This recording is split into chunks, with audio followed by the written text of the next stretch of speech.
Okay. According to CNN, on December 14, 2012, Adam Lanza left his house with 10 30-round magazines for his semi-automatic Bushmaster 223 caliber model XM15 rifle and bullets for his 2 handguns and a shotgun. This is the gun that he used. 27 people died from this incident, 20 which were school children, ages 6 to 7, 6 adults, and himself.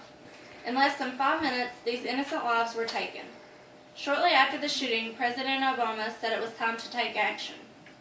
During Obama's time in office, mass shootings have shaken communities in Wisconsin, Texas, and Colorado.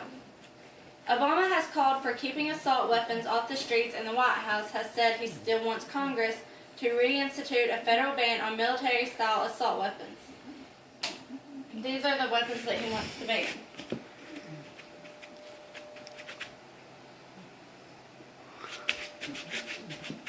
But reflecting the difficult politics of gun control, Obama has not pushed for stricter laws, but calling for better enforcement of existing laws instead. The latest attack came less than 2 weeks before Christmas. It appeared to be the nation's second deadliest school shooting, exceeded only by the Virginia Tech massacre in 2007. Obama is trying to regulate gun control and keep the crime rate down. A lot of people and associations are not happy about his gun control laws. It is our Second Amendment right of the Constitution that a well-regulated militia, being necessary to the security of a free state, the right of the people to keep and bear arms, shall not be infringed. According to the National Rifle Association, or the NRA, they have been around since 1871. Their primary goal of the association was to promote and encourage rifle shooting on a scientific basis. In 1990, NRA made a dramatic move to ensure that the financial support for firearm-related activities would be available now and for future generations. Establishing the NRA Foundation, a 501(c) tax-exempt organization, provided a means to raise millions of dollars to fund gun safety and educational projects of benefit to the general public. NRA is recognized today as America's foremost defender of the Second Amendment right. NRA's president, David Keene, says the best way to fight gun crime in the United States is to improve the national background check system and prosecute gun criminals. Private sales at gun shows are not the source of guns for criminals, said Keene in an appearance on CNN's Anderson Cooper 360. The current system doesn't work very well, and we believe it needs to be fixed. According to the VOA News, the United States Senate has voted on sweeping gun control legislation for the first major push to stall America's death toll from firearms. Even though the public is showing its utmost support for the new gun regulations and restrictions, it isn't certain that both houses of Congress will approve of these gun policies. A Democratic senator began to do speeches 4 months after the mass shooting in Connecticut elementary school, which brought gun control to the top on the nation's political agenda. 2 senators made a compromise expanding background checks for gun buyers and opened the door for the debate to begin. This deal requires checks at gun shows and on the internet, but would exclude sales between family and friends. This deal also allows gun dealers to sell guns across state lines. The National Rifle Association issued a statement opposing the agreement, but said it was a positive development because it fell short of the wide-ranging background check system that Obama and many gun control advocates wanted. The NRA opposes of any new gun control because they feel it is an infringement on our constitutional right to own weapons.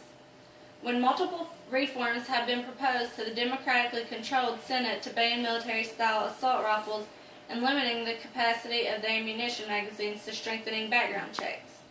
Requirements for gun purchases also improve school safety. The only 2 expected to pass at all are the background checks and school safety. Recently, a proposal was made to have gun sales blocked to those people who committed violent crimes and have mental illnesses. Criminals and the dangerously mentally ill should not have guns, said Toomey. I do not know anyone who disagrees with that premise. Now, background checks are not a cure by any means, but they can be helpful.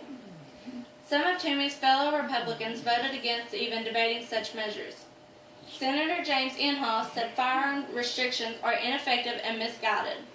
It is all predicated on one assumption that I cannot agree with, and that assumption is that somehow we think that the criminal element will single out this one law to comply with, Inhofe said.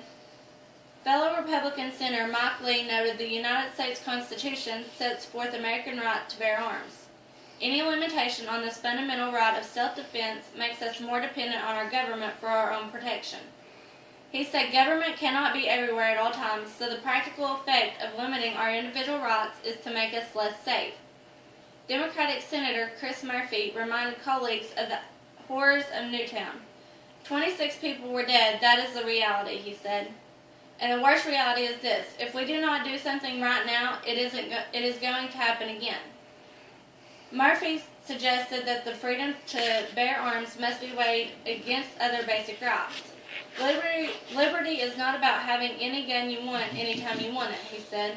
Liberty also has to be about the right to be free from indiscriminate violence. I mean, what kind of liberty did these kids have in that classroom in Newtown? Being trapped by an assault weapon wielding madman. According to Senate Majority Leader Harry Reid, a Nevada debate on gun reform could last for weeks. Any measure the chamber ultimately adopts would likely face a tougher battle in the Republican-controlled House of Representatives, where opposition to firearm restrictions is stronger. President Barack Obama has pledged to continue pushing for new gun laws until they arrive at his desk for his signature. Several states, including Connecticut, Colorado, and Maryland, have enacted their own gun control laws in the aftermath of the Newtown tragedy.